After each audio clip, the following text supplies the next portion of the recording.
가족의 도움이나 또 이제 그 주위 친구들 또 내 지역 사회의 어른들을 통해서 해결을 받고 했죠. 하지만 그 서구 문화가 이제 유입이 되고 그 서구 문화는 물질 중시 사회 또 산업화 이런 사회의 문화이고 그래서 결국 가족 구조도 변화, 그러니까 핵가족화라든지 요새는 핵가족도 더 나아가서 1인 가족, 그러니까는 단일 세대를 이루어서 사는 가족들도 상당히 많죠.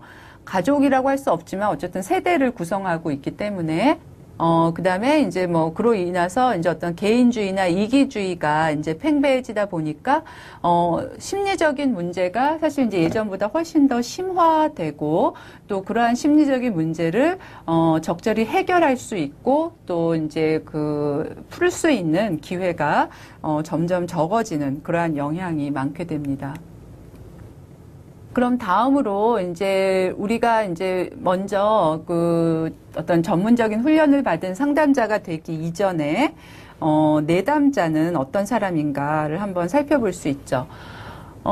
내담자도 한번 정의해 볼까요? 심리적인 문제를 혼자 해결하는데 어려움을 느껴서 상담자의 도움을 받아 문제를 해결하려고 하는 사람. 그렇죠? 그래서 이 사람의 문제라는 거는 우리가 이제 어떤 세 가지 부분으로 나누어 볼 수 있는데, 정서, 인지, 행동. 대부분 주관적으로 고통을 겪는 부분은 이 정서 부분이죠.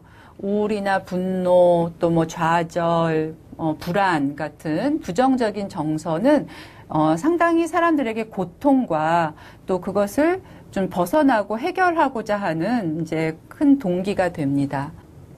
다음으로 이제 인지 부분, 어떤 인지적인 왜곡, 뭐 이제 걱정이 많다거나 불안이 많다거나 또 뭔가 이제 이제 어떤 일을 판단할 때 합리적으로 하지 못한다거나 자꾸 왜곡한다거나 이제 이러한 부분들이 또 정서랑도 연결이 되죠. 이제 그러한 인지나 가지고 있으면 이제 부정적인 정서도 더 많이 생기고 또 이제 이러한 정서나 인지가 사실 많다 보면 행동의 문제, 그러니까 자꾸 이런 것들을 회피하기 위해서 중독 행동을 한다든지 아니면 자신이 해야 할 일을 이제 못 한다든지 이제 이런 일들이 생기게 됩니다.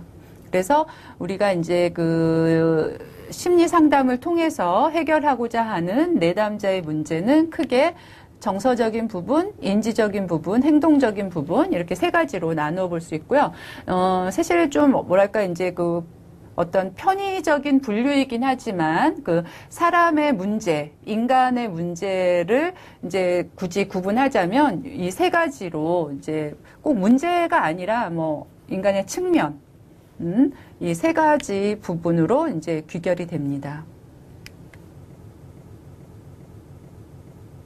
일단 그럼 내담자에 대한 이제 이해가 이제 기본이 되어 있으면 상담에서는 어떠한 과정이 이제 이루어지나를 한번 보면요. 일단은 편안한 분위기가 조성이 돼야 됩니다. 그러니까 일단 이 내담자는 자신이 고통스럽고 불안하고 또 이제 위험, 뭔가 이제 나를 해할 것 같고 이제 믿지 못하고 이러한 자신의 이제 환경과 어려움 때문에 오는 사람이기 때문에 이 상담 장면에서 상담자가 또는 이제 상담 환경에서 이 어떤 편안하고 안전한 분위기를 만들어주는 것은 기본이 됩니다. 그런 것이 있어야 또 이제 신뢰가 이제 쌓이죠. 그리고 이제 이러한 편안한 분위기를 조성하는 것 안에는 내담자를 존중하는 부분이 분명히 들어가 있습니다. 결국은 이제 뭐 이 상담자가 뭐 아무리 훌륭하고 또 뭐 명성이 높고 하더라도 내담자를 존중해 주지 않으면 상담 효과를 가져올 수가 없죠. 그렇죠? 자신이 상담 장면에 와서까지 이제 그런 어떤 좀 뭐 무시당하거나 또는 이해받지 못하는 이제 그런 환경을 만들고 싶은 내담자는 없겠죠? 그래서 이제 이러한 것들을 통해서 결국은 총체적으로 내담자를 파악하게 되는데, 총체적으로 내담자를 파악한다는 것은 결국 이제 이러한 것들을 파악한다는 게 되겠죠. 현재 문제, 그러니까 내 표면 문제라는 거는 내담자가 스스로 진술하는 자신의 고통이나 어려움이에요. 그다음에 이제 그런 것들이 주는 주관적인 고통을